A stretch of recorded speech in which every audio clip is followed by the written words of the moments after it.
I've never seen a collection of forces as challenging as you have today.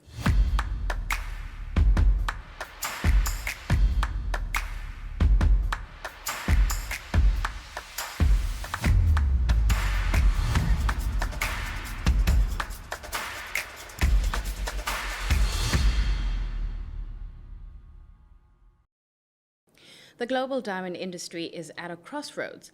Long seen as the ultimate symbol of rarity and trust, it now faces a convergence of pressures from shifting consumer expectations and new competition to capital discipline and geopolitical uncertainty. At the heart of this moment is a deeper question. Can an industry built on long-term value survive without renewed collaboration across its value chain? Today, we're joined by Gareth Penny to explore why partnership is no longer optional for the diamond industry. Gareth, thank you so much for your time. You've worked in mining, diamonds, investments, as well as energy. And that's, if my math serves me correctly, about 40 years of experience. When we talk about the survival of the diamond industry, what's at stake right now? You know, over the last 40 years, having been involved in the industry through lots of ups and downs, I've never seen a collection of forces as challenging as you have today. And those include synthetic diamonds, probably number one. But, you know, big downturn in demand in China, the Trump tariffs on Indian imports of diamond jewelry. I think the whole sale of De Beers and kind of industry leadership and the relationship with Botswana is also playing into this. There's sanctions on Russian diamonds as well, which creates additional complexity. So this is sort of the perfect storm where a whole lot of these things are coming together at a moment in time that is creating huge challenges for the diamond business. Let's talk about those challenges in depthly. Is there anything within the industry's control at this point, or is it one of those where you just kind of have to ride it out? You know, I'm an optimist, so I think they're all within the industry's control. And I think actually it comes back to the heart of the theme of this year's Indaba around partnership. The industry has to work together collectively, right across the pipeline. And I think if it does that, and there are lots of historical examples where that has happened, it can be successful. So I think these are big challenges, but I think they're addressable. I was doing a little bit of research on you, and you spent 22 years at De Beers in Anglo American, and that includes leading De Beers as CEO. To many who know you back then, who know of De Beers back then, would say that De Beers played a key role in coordinating, the partnerships and roles around the producers, the marketers, as well as governments. When you think about it in hindsight, what elements of that model, of that system, of that coordination worked well? I think at its heart, De Beers has to be a successful partnership model right across the pipeline. So if we start in exploration, today De Beers has a joint venture in Angola, for example, where they found new kimberlites. So you're in partnership there. De Beers has joint ventures in Namibia and in Angola and in Botswana, and it has a partner in Ponahalo in South Africa. So in all of the mining jurisdictions in Southern Africa, it is in partnership. It's in partnership in a mine called Gachukwe in Canada. And then it is in partnership, in effect, with its site holders and the people to whom it sells, because they need to work together to ensure that the distribution and, importantly, the marketing gets done in a collaborative way. And when this happens successfully, it's a model that really works. And I'll give you an example of it, because I think it kind of brings it alive. We were trying to find ways to drive demand for diamond jewelry in the US back in the 2000s. And the teams were looking for good new ideas, things that would stimulate consumers. And one idea we had was called the three-stone ring, where one stone stood for your past together, your past relationship, one for how you felt about somebody today, and one stone for the future. And that really, really simple idea, past, present, and future, just totally resonated with consumers. And De Beers worked with the trade, they worked with site holders, worked with jewelry manufacturers, worked with the retailers, all behind this one single idea. And the impact was just dramatic. I mean, it became a market segment from almost nothing to a market segment over $1 billion in a very, very short space of time. There was collective spend behind the idea in the US as everybody got behind it of tens of millions of dollars. So De Beers obviously seed financed the idea, but the trade really got behind it. And the producers were hugely excited about it. So it was the whole industry all working together, all understanding that where this process starts is addressing a consumer need. That's the start. This is a business that you need to run, if you like, backwards. Let's talk about consumers and luxury consumption, that is. Do the ideas of traceability and origin, are those still important when it comes to restoring the belief in natural diamonds? I mean, how are you looking at consumer behavior right now versus what it was back then, or is it more or less still the same? So they are important, but I call them enablers. You know, somebody doesn't walk into a jewelry store in New York to buy a diamond because it comes from somewhere or because it can be traced. They don't do that with handbags or watches or scarves or any other luxury product. So why would they do that with diamonds? There is a desire that is created largely because of marketing, whether that's social media, whether it's other forms of advertising. There's got to be an idea. You know, people today don't really buy products, they buy concepts and ideas, and that's really true. So with diamonds. So the example I gave you around a 3-stone ring, it wasn't about a shank with 3 stones on it. I mean, that's a product. It was about an idea. It was that this product symbolized the way you felt about somebody, and it allowed, you know, us men who are pretty monosyllabic to express in really simple terms what it meant in terms of its gift. Once you get that diamond culture or that diamond desire going, then people want to know, where is this from? You know, is it from an ethical source? Has it been followed and curated over that period of time? So that's where origin and traceability become really important. But they are enablers. They're the things that need to follow to create additional levels of consumer trust. A little bit earlier on, you were talking about collaboration, and that got me thinking on the idea of collective action. What is it around the idea of collective action that you believe the industry got right back then that we may be missing in this time, particularly when it comes to this conversation? Or are there perhaps role players who should be part of the conversation that may not necessarily be here? Yeah. I think the number one thing is this industry needs a big global leader. And that, in my view, needs to be De Beers. You know, De Beers has played this pivotal role in this industry for 130 years. It's been the leader of the diamond industry since its inception. And for a whole variety of reasons, both on the side of the mining side in terms of what percentage of diamonds it now mines and probably more importantly in terms of how much it supplies to the market and how it supplies them, that leadership position has been diminished and challenged. So the number one priority for me would be to see the reestablishment of De Beers as the real force that it used to be in the industry, the company that had the ability to spend $200-300 million a year behind marketing, that could carefully do the analysis and all the research in the 4 or 5 key markets and decide what was going to be the winning idea for this year, and then work together with the producers, with its clients, with the retailers in driving demand behind that idea in a very energetic, successful, innovative and exciting way. So that's the key piece that I think needs to be put in place first. I think once that happens, the whole ecosystem around it then succeeds, because you know what you've got at the moment, for example, is very few, if any, junior exploration diamond players. I mean, if you walk around at the Indaba right now, you'll find almost none, because in that ecosystem they can't be successful. It's almost impossible to raise capital.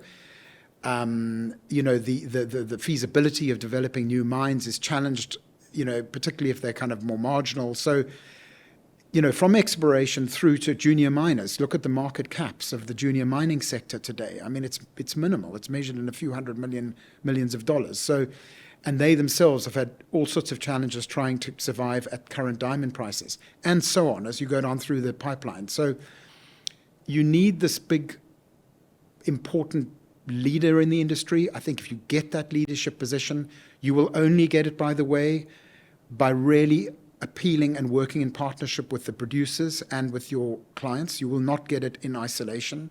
And that's why, for me, it comes back to collective action and partnership. Oftentimes when we talk about an economy or country, investors take the signals or certain signs to believe that they can actually have confidence in where things are going. If we're to talk about it from an industry perspective, what do you think are some of the signals that investors will pay attention to? Like yourself as well, what would you be paying attention to believe that you can finally have confidence in this industry, that things might be changing? I think it starts with messaging and communication. So at the moment, there is a sort of a negative narrative that's out there around diamonds and around what's happening with synthetics, and whether the natural diamond business can compete with synthetics. And that's the noise out there. And so a hugely important part of this is for, I think, Anglo to complete its process and for the ownership of De Beers to move on. Because that, I think, needs to, we're kind of caught in this no man's land at the moment. I think with that can come a very positive set of messaging about the future and about the partnership model that has been put together to succeed in this challenging environment. And then I think you need to add behind it all the other elements that we've already talked about on this call. You need to excite the category again. You need to find ways where people believe in natural diamonds. The litmus test is going to be what happens with prices, because obviously price at the end of the day of the product is the determinant of how consumers and how the trade and how everybody else who influences on where prices are, that's the key. So, if prices continue to decline, and there's been quite a significant decline in diamond prices over the last 3-4 years, it will tell you that you're not succeeding. Once those prices start to turn, you will know that you've got the interest of the consumer, that demand is starting to grow again. And with that whole ecosystem, and I think those things happen quite quickly, I think you'll find a lot of people coming in and investing back in the category. I want to focus on price here, and I may have to take you back a little bit back to the De Beers years, and you don't have to get too specific on the prices. What was the price conversation or the price narrative like back then versus now? Were you having difficult conversations around price when you were sitting with your team? No, because I think price is always an outcome. It's not an input. Obviously the price, simplistically, is the intersection of demand and supply. So, what we were always focused on was how do you drive demand?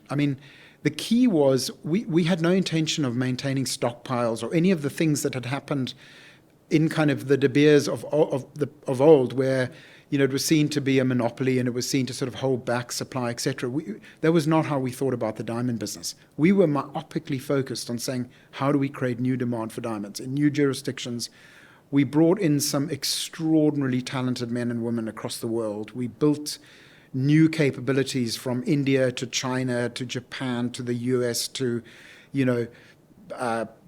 parts of Africa where we had Europe. We had new ideas, we had new ways of doing things, and we just energized people. And you got the trade in behind us. I've used the case of Three Stone Ring, but there were other great examples. A right-hand ring. We did this program in Asia because a lot of the Asian diamond purchase is self-purchased by women. It's less of a gifting kind of environment. The US is hugely gifting. It's basically a market where men give diamonds to women. That's the market. Asia's different because a lot of women buy their own diamonds. So we had this idea behind what we called right-hand ring, where you'd be buying a diamond not necessarily as an engagement ring, but for adornment, for fashion, for whatever. And we ran a whole program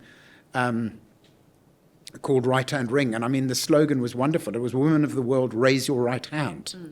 It was so powerful. You were talking a bit earlier on about signal versus noise. And part of the noise aspect was whether diamonds can compete with, the lab-grown alternatives. What else is noise that we can dispel right now that you're sort of picking up in terms of this conversation? Well, let me start by pushing back just on the term lab-grown. I mean, you will never hear me use it.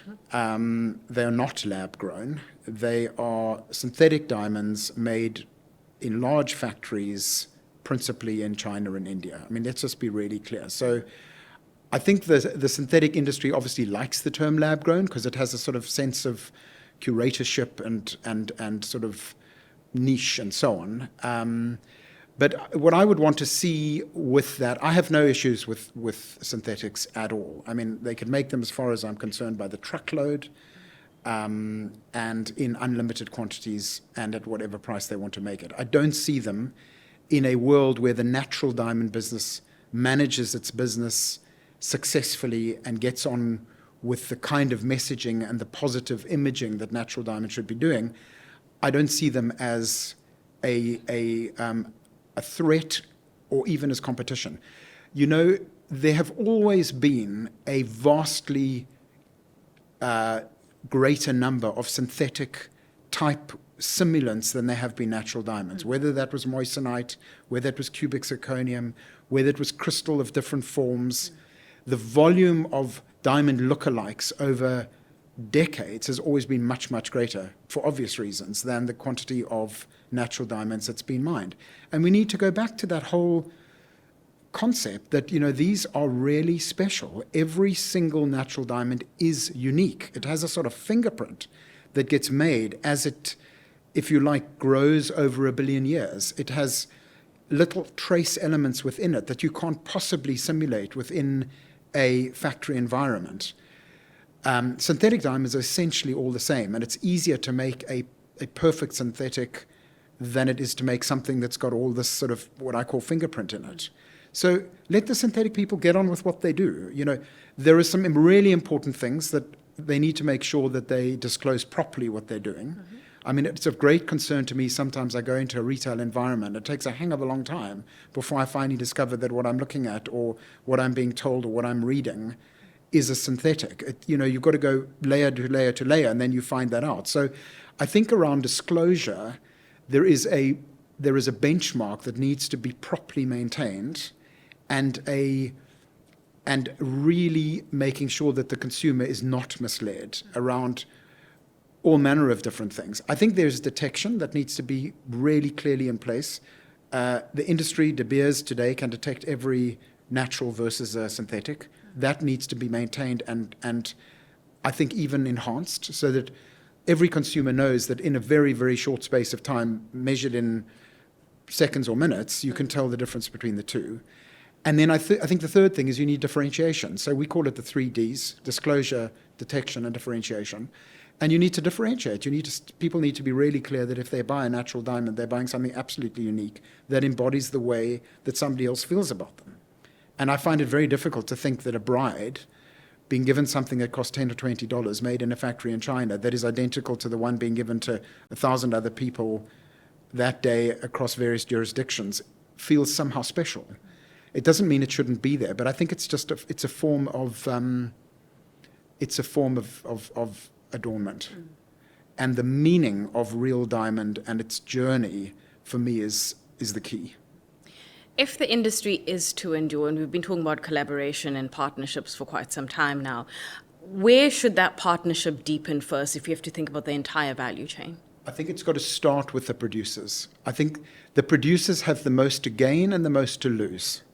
So if you look at a country like Botswana with 2 to 3 million people, 30 to 40% of GDP is dependent on the diamond business. 70% of foreign exchange is dependent on dollars coming from the diamond business. It's a nation that is dependent on diamonds. If you look at the importance of diamonds in Angola, or you look at importance of diamonds in Namibia, or you look at importance of diamonds in parts of South Africa where people are mining diamonds, you're talking about millions of people who are impacted positively or negatively by the diamond business. So it has to start with the producers. And because of my own background and upbringing and everything, and and so on. For me, it's in Southern Africa. That's where it's got to start. I am a South African. I've lived in Botswana for many years. I've spent huge amounts of time in other Southern African countries. And that's where we need to start, by working together. The Southern African countries collectively have to decide on the right response. They have to work together. By the way, this is an incredible opportunity as well, because if we get it right, we can actually use diamonds to uplift all other manners of the economy and of society. Because, back to the point you raised earlier about origin and traceability, if the narrative is going back to where was this diamond mined and why is this diamond doing good, then you have to be able to evidence, particularly in the mining environment, why it's doing good. What is, are we taking care of the environment?